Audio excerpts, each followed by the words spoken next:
உண்மையிலே நன்றி சொல்ல வேண்டியது எதற்காக தெரியுமா? என்னை ரட்சித்து ஆசீர்வதித்தவரே நன்றி நன்றி ஐயா. என்னை ரட்சித்து ஆசீர்வதித்தவரே நன்றி நன்றி ஐயா. போஷித்து உயர்த்தினே, போஷித்து என்னை உயர்த்தினீரே நன்றி நன்றி ஐயா. வார்த்தையால் போஷித்து என்னை உயர்த்தினீரே நன்றி நன்றி ஐயா. சகாயம் பெற்றேன், சகாயம் பெற்றேன், உதவி பெற்றேன், பாடி உம்மை துதிப்பேன்.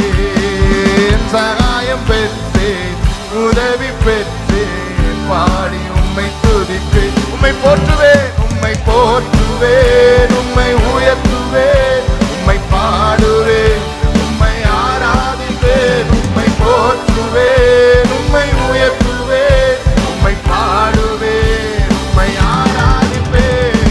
துதிகன மகிமைக்கு பார்